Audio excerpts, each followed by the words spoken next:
Hey, greetings, everyone. Lieutenant Colonel Alan West here, and welcome to the Steadfast and Loyal podcast. You gotta light 'em up before they burn it down. Better dig deep and put 'em in the ground. Blood on their hands, they're hellbound. Save us all. They're gonna burn it down. Save us all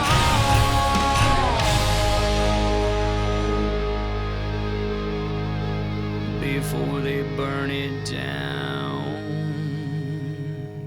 The Steadfast and Loyal podcast is brought to you by the United States Concealed Carry Association. They help responsible Americans like you prepare for what happens before, during, and after an act of lawful self-defense.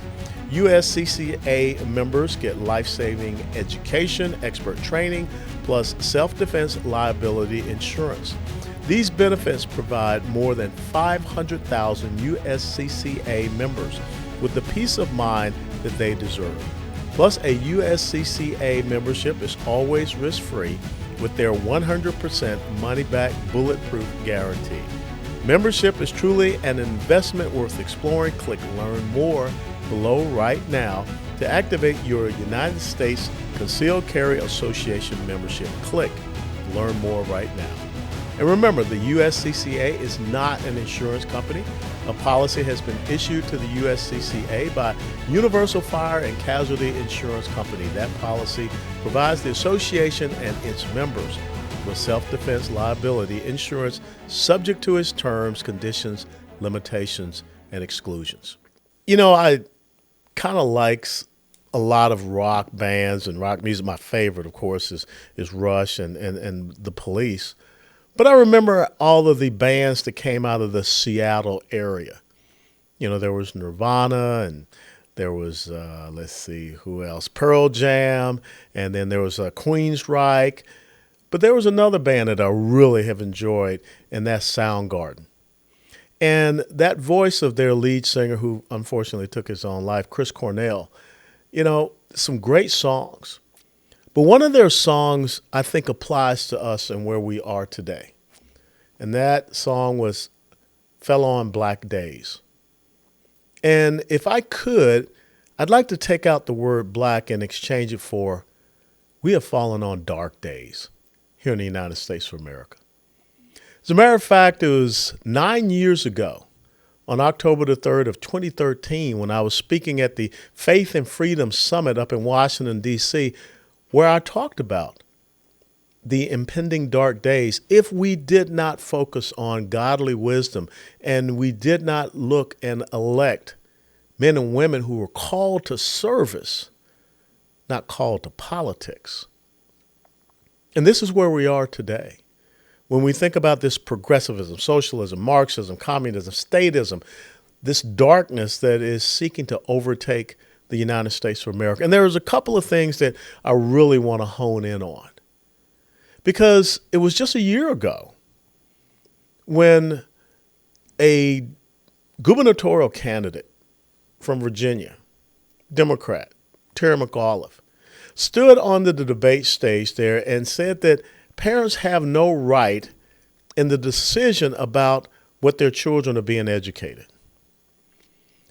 And without a doubt, COVID exposed what's going on in our public school system. And if you think about the public school system, you go back and you read the Communist Manifesto by Karl Marx and Friedrich Engels. One of the planks of Marxism, one of the planks of the Communist Manifesto written by Marx and Engels was state control of education. And look at what that has brought us to. I mean, the United States of America used to be the gold standard for educating our kids. But I think that slowly but surely over the past 50, 60, 70 years, what the left has sought to do in taking over this operating system that we know as academia, not just at the college and university level, but now all the way down to, elementary school level. even the K level, is they are seeking to indoctrinate our kids into their ideological agenda. And it was even Vladimir Lenin that talked about, if I can win the minds of the young people, I will change things for generations. And that's where we are. And so parents who all of a sudden realized what was happening, what was going on, said, hey, look, I do have a say in the education of my child. I do have a right. It's called parental rights. The government does not own my child. I don't care what type of delusional, warped mindset you have, but they do have a delusional and warped mindset. That's part of us falling on these dark days. And so now parents come out and parents start to challenge these school boards. And many of you that know who I am and have heard me speak, I've always said the most important elected position in the United States of America, school board. And we finally understood why. But what did the government do as we have fallen into these dark days?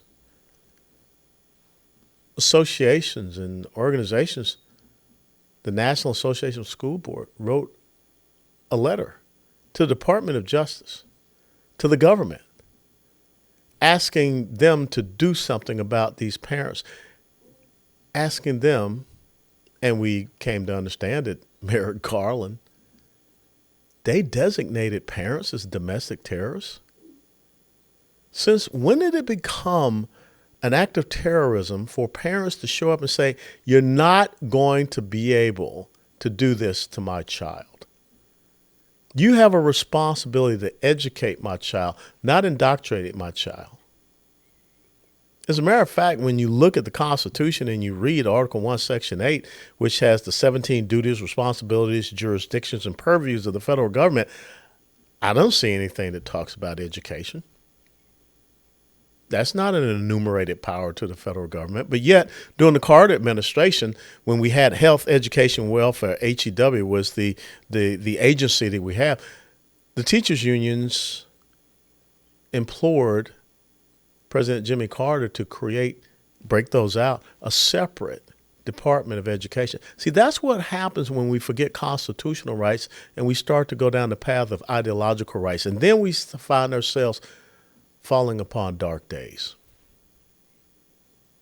So now we have a Department of Education that is denigrating, demonizing, and disparaging parents as domestic terrorists. When you have organizations that are going out there burning down police stations and burning down and destroying businesses. And up in the area of Seattle, we have people that create their own autonomous zone. No big deal. They're not domestic terrorists, but yet parents are. See, that's what happens when we don't pay attention. That's what happens when we allow the government to believe that they're this all-encompassing Leviathan.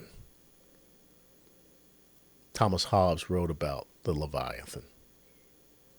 We don't want that from government.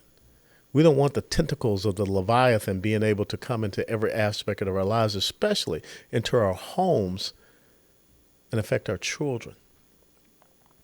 See, I think education is one of the preeminent issues going into this midterm election cycle. That was the issue that changed the course of the Virginia gubernatorial election. And really, between the governor, lieutenant governor, and attorney general, I think that issue drove out people that otherwise they would not have cared. They were not involved. They were not engaged. They were part of an electorate that, whatever. We're just pretty apathetic. But then all of a sudden, when they realized that this is not right, when I'm looking over my kid's shoulder and I see what is going on. But yet, what just recently happened?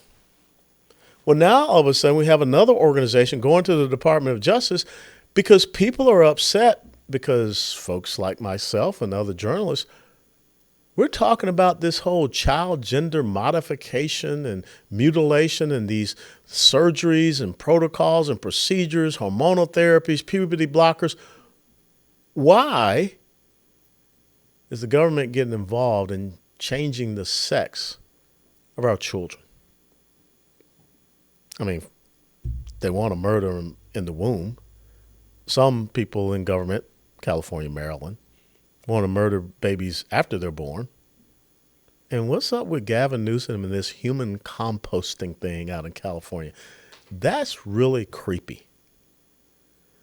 But this is what happens when we have fallen on dark days. So now all of a sudden, those who are standing up and talking about our children, not wanting to see them be mutilated.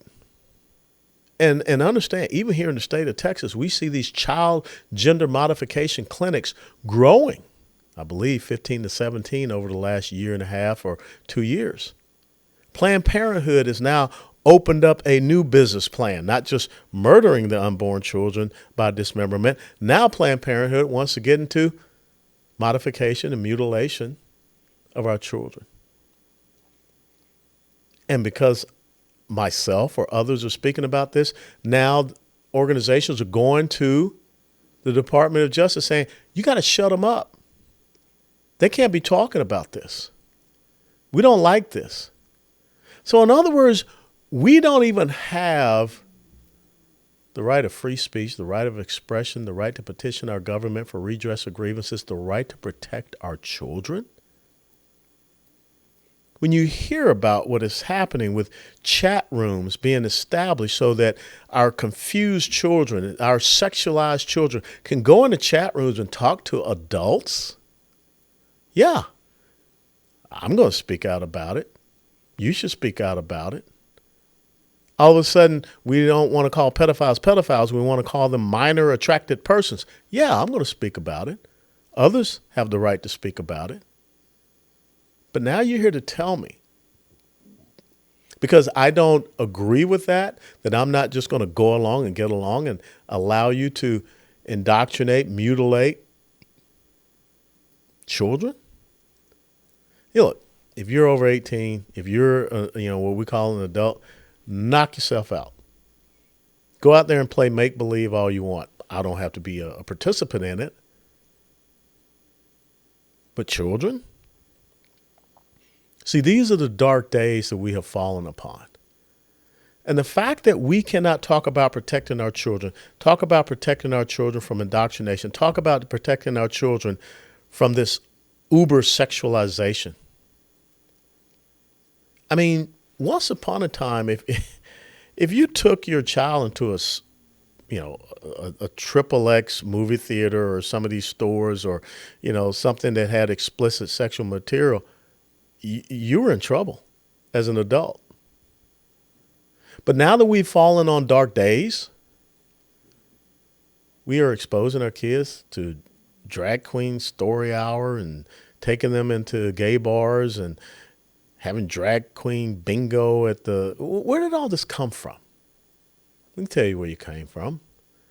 It came from a very dark and demented mentality, a perverse mentality that no longer sees our children as children, but sees our children as just tools, something to be manipulated, something to be sexualized, something to be exploited. Here in Texas, we're the #1 state for human and sex trafficking. Where I'm sitting up here in the Dallas-Fort Worth area, Dallas and Houston, top 2 cities for sex trafficking, we're not protecting our children. But if I talk about protecting our children from these things, from this ideological agenda, now all of a sudden Merrick Garland's supposed to come down upon me. Now all of a sudden we got people that are telling me West and all those types, they can't let their voices get out. What in the Sam Hill is going on? See, there's a line in the sand. And unfortunately, the progressive socialist left, the Marxists, the statists, the communists, they didn't get it. Last year in Virginia, when those parents came out and said, we don't want Terry McAuliffe, instead of the left saying that we have crossed the line, we have gone too far, we're going after people's children, they didn't get the memo. So now they're tripling down. And of course, as Marxist statists and communists always do, they leverage the government against you. Parents are domestic terrorists.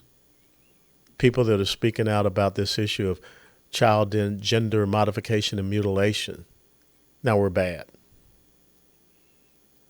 And for whatever reason, I don't understand why here we are in the state of Texas, and everyone says Texas is this great conservative red state. But here in the state of Texas, where we had a legislative priority to end the practice of child gender modification and mutilation, and we got a Republican governor, lieutenant governor, Republican attorney general, Republican control of the House, Republican control of the state Senate, and the legislation was defeated by Republicans. Couldn't even get out of committee.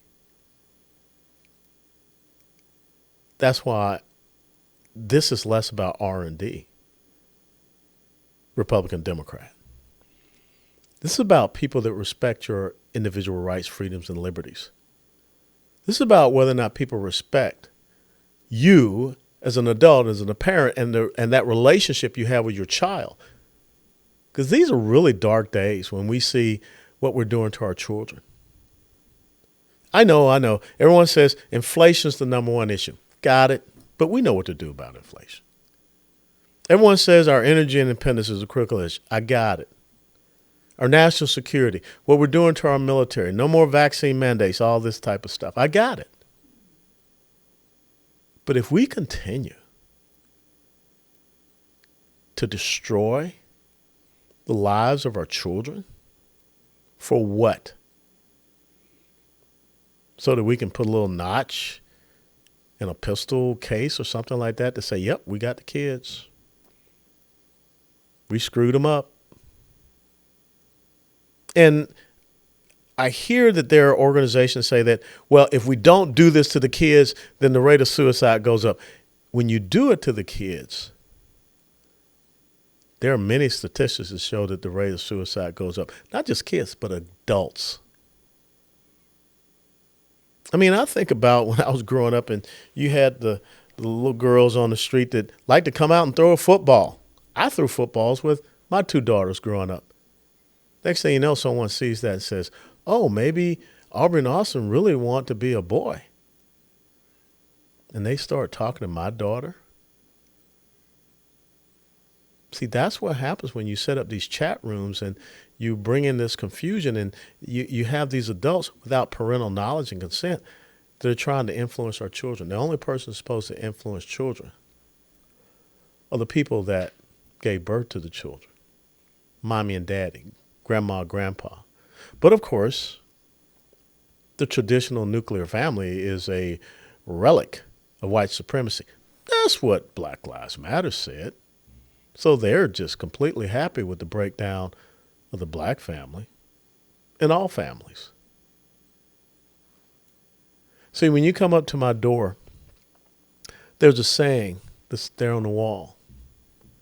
Because I want to make sure that you understand what's going on inside the walls of the West home.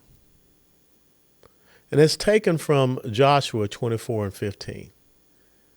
And that sign on my wall says, as for me and my house, we will serve the Lord. And God, the God that I serve, the Lord and Savior Jesus Christ that I serve, he says we ain't supposed to be going out there and confusing our kids. We're not supposed to be exploiting our kids. We're not supposed to be sexualizing our kids. And woe be unto those that do try to hurt our children. It shall be like a millstone cast about their neck. And I'm a scuba diver. If someone puts a millstone on your neck, that's going to really screw up your buoyancy. We have fallen upon dark days. And what we're doing to our children is just wrong. But what is even worse is the fact that there are people out there trying to leverage the power of government to force people not to say anything about the purposeful and intentional plan of the left to sexualize, groom, modify, mutilate our children, or just murder them in the womb by dismemberment. Women's reproductive health, I'm all for women's reproductive health. That means I stand for eradicating ovarian, cervical, uterine, breast cancers. That's what women's reproductive health is all about. The next time someone comes up to you and says, I'm pro-choice, what are you choosing? In Deuteronomy 30:19, God said, I set before you this choice, life or death. Choose life so that you and your generations, your descendants shall live. So ask them what kind of choice they're talking about. When they come up to you and talk about, I'm for women's reproductive health, so am I. I'm for eradicating cervical, uterine, ovarian, and breast cancers. What type of women's reproductive health are you for? Oh, you're just for murdering babies in the womb by dismemberment. We got to get tough. And we got to stand up and bring the light into these dark days. Isaiah 5:20 talked about this. And maybe some of y'all say, hey, Colonel, you're too heavy on the scripture. Sorry. I got to be accountable for me on Judgment Day. I don't answer to you. Now, I do answer to Angela and Aubrey and Austin. And I kind of answer to Jackson, too. But I don't answer to you. So I'm going to continue to say the truth. And Isaiah 5:20 said, woe be the days when they call good evil and evil good, when they call light darkness and darkness light, when they call sweet bitter and bitter sweet. We have fallen upon dark days. 9 years ago, I gave that warning. And too many people had their heads buried in the sand. Or they were just flat out cowards. And they would not stand up to the ideological agenda of the progressive socialist left. Now it's to the point they're telling you who they are and what they want to do. If you allow these people to stay in power here in the United States of America, you're going to get what you deserve. Them forcing their ideology on us to include our children. Pedophiles are pedophiles. We're not going to normalize it by calling them minor attracted persons. And as Jackson is growing up, if any adult tries to sexualize or groom him or some kind of way confuse him, you're going to have to answer to a very upset grandpa. Steadfast and loyal.